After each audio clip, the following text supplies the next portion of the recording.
તો અમરેલી જિલ્લાના બગસરા ખાતે મોરારી બાપુની રામકથાનો શુભારંભ થયો છે। તો રાષ્ટ્રીય સાહિત્યકાર ઝવેરચંદ મેઘાણી માટે માનસ મેઘાણી રામકથાનો પ્રારંભ ચિત્રકૂટ ધામ ખાતે તેનું ભવ્ય આયોજન કરાયું છે। તો મેઘાણીની પ્રતિમાને ફૂલહાર અર્પણ કરી કથાનો પ્રારંભ કરવામાં આવ્યો। તો મોરારી બાપુના મુખેથી રામકથા સાંભળવા ભક્તો પણ ઉમટી પડ્યા છે। તો દિલીપ સંઘાણી, પરસોત્તમ રૂપાલા, મહેશ કસવાળા સહિતના મહાનુભાવો પણ ઉપસ્થિત રહ્યા છે। બગસરામાં હાલ ભક્તિમય માહોલ સર્જાયો છે।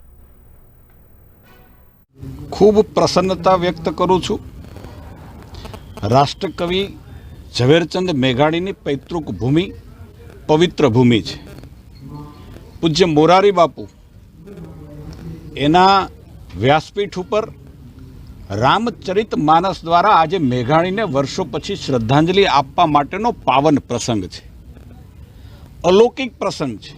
કદાચ આવું ક્યારેક જ બનતું હશે કે જ્યારે એમની કોઈ વ્યક્તિની પૈતૃક ભૂમિ પર રાષ્ટ્રીય કવિ જે છે ઝવેરચંદ મેઘાણીના પાત્રનો વિચાર કરીએ તો એણે પણ કદાચ નહીં વિચાર્યું હોય કે મારી પૈતૃક ભૂમિ ઉપર રામકથા દ્વારા શ્રદ્ધાંજલિ મળશે। કદાચ ઝવેરચંદ મેઘાણીએ નહીં વિચાર્યું। હું માનું છું કે આજે મોરારી બાપુએ કરીને બતાવ્યું છે। 14 રત્નો સમુદ્ર મંથન પછી ઉત્પન્ન થયેલા 14 રત્નોની ગાથા દરેક દિવસે પૂજ્ય બાપુ અહીંયા ગાવાના છે ને એના મારફત ઝવેરચંદ મેઘાણીને એક અલૌકિક શ્રદ્ધાંજલિ આપવાના છે ને એનું સ્મરણ કરવાના છે। હું એમ માનું છું કે સૌરાષ્ટ્રની ભૂમિ એનું સદનસીબ છે કે આવો સુયોગ ઝવેરચંદ મેઘાણીનું નામ, પૂજ્ય બાપુની કથા અને એ કથાનું નામ પણ માનસ મેઘાણી। બાપુએ ખૂબ સરસ વ્યાખ્યા કરી। મેઘાણી એટલે શું? મેઘ જેવી જેની વાણી છે એનું નામ મેઘાણી છે। ધરતી ઉપર પગ હોય પણ આકાશની અંદરથી ગર્જના કરીને મેઘ વરસતો એવી જેની મેઘાવી વાણી હોય એનું નામ મેઘાણી છે। અને હું માનું છું કે સાચા અર્થની અંદર આજે જ્યાં પણ એમનો આત્મા હશે, ઝવેરચંદ મેઘાણીનો આત્મા હશે, ઝવેરચંદ મેઘાણીના ચાહકો, કરોડો ચાહકોનો જે આત્મા હશે, પૂજ્ય મહાત્મા ગાંધીનો આત્મા હશે, ત્યાં આજે સંતોષના શ્વાસ લેશે કે પૂજ્ય બાપુ એ વ્યાસપીઠ ઉપર બિરાજીને રામકથાના માધ્યમથી આવી એક જેને કહી શકાય કે સાહિત્યની પરમ સીમા જેને કહી શકાય એમને આજે શ્રદ્ધાંજલિ આપી રહ્યા છે।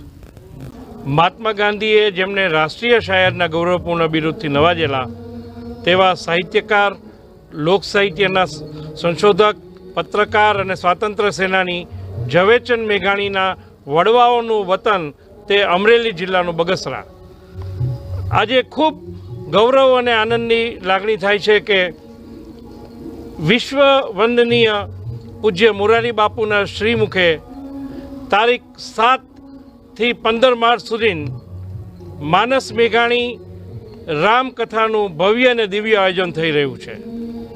આજે એના પ્રથમ દિવસે મોટી સંખ્યામાં ભાવિકો સમગ્ર ગુજરાતમાંથી ઉપસ્થિત રહ્યા છે, તેનો આનંદ છે।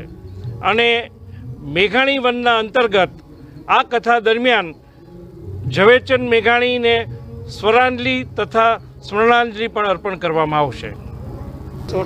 હા, 8મી માર્ચે એમની 79મી પુણ્યતિથિની પૂર્વ સંધ્યાએ સ્વર્ણાંજલિ કાર્યક્રમમાં ખ્યાતનામ લોક કલાકારો અભયસિંહ રાઠોડ, ભારતીબેન વ્યાસ અને રાધાબેન વ્યાસ ઝવેરચંદ મેઘાણી રચિત, સંપાદિત, સંશોધિત ગીતો, લોકગીતો અને ભજનનો આસ્વાદ કરાવશે। જ્યારે 14મી માર્ચે એક ગોષ્ઠી રાખી છે જેમાં વિદ્વાન વક્તાઓ શ્રી રૂપાલાજી, વીએસ ગઢવી, વિનોદભાઈ જોશી, લલિત ખંભાઈતા અને જ્વલંતભાઈ છાયા ઝવેરચંદ મેઘાણી વિશે રસપ્રદ અને માહિતીસભર વાતો કરશે।